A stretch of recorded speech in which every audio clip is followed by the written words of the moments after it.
3 myths about bladder leaks that we need to unlearn. Number 1, bladder leaks are normal after pregnancy, labor, and delivery. First, let's just start with the difference between normal versus common. Common means that a lot of people experience it.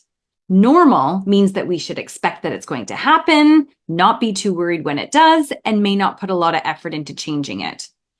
Common is not the same thing as normal. It is common to have bladder leaks associated with pregnancy, labor, and delivery, but is it something that we should expect everybody to have? No. Is it something that we're just going to sit back and not care when it happens and not do anything to change it? Absolutely not. Because when we are pregnant, we have a very long and slow renovation of our bodies. We literally have a human growing inside of our rib cage and our pelvis, and that's going to change a whole lot of things. It's going to change our diaphragm and our rib cage function, our pelvis and our pelvic floor function, and of course our posture and our movement strategies.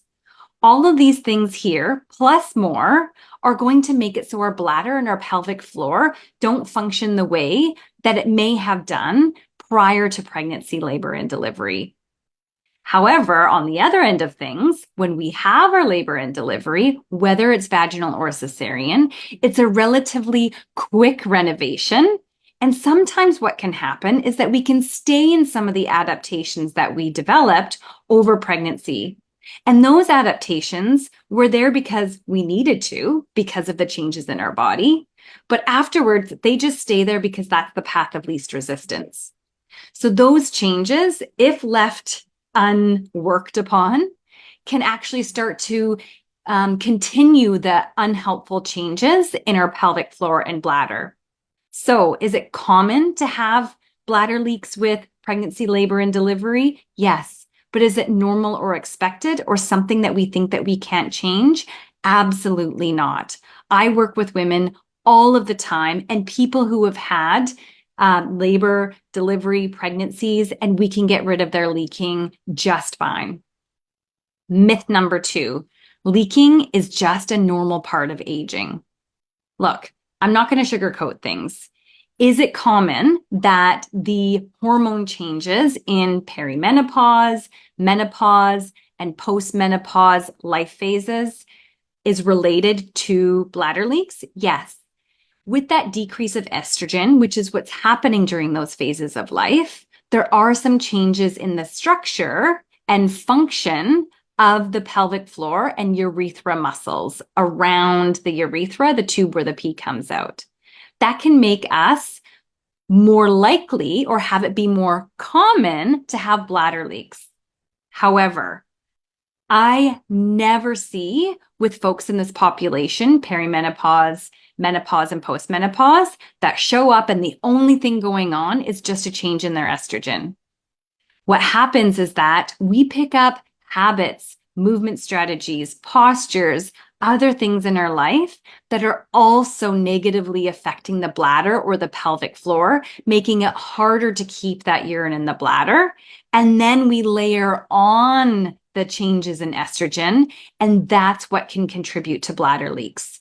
So again, it's common to have bladder leaks around this time of life. However, it's not normal. Not everybody gets it. It's not something that we should assume is going to happen, and we don't need to just let it happen and just expect that's the way it's going to be forever. We can make changes for sure.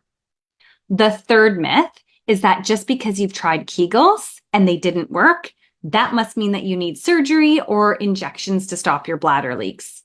Again, this is so not true.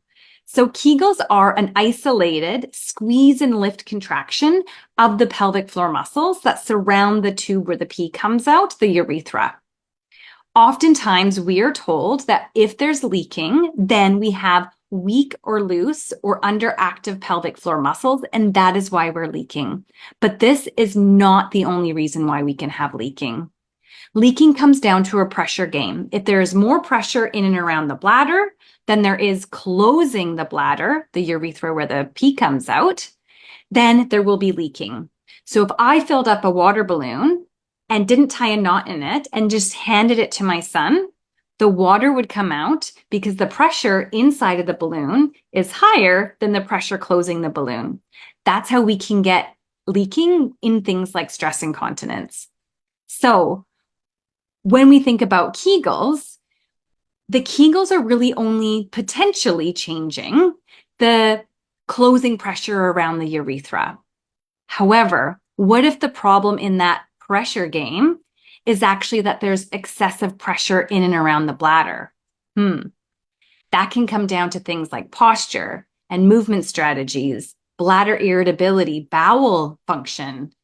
All of these things can change how much pressure there is in and around the bladder.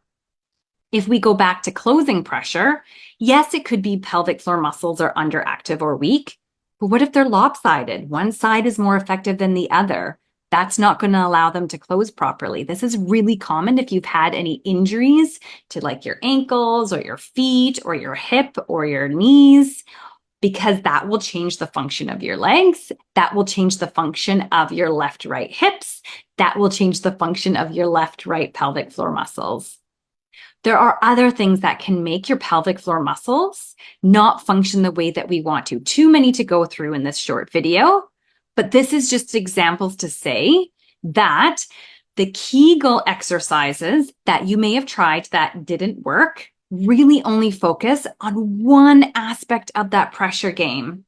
And then even on that one side of that pressure game, they only focus on one option by why that side of the game is losing.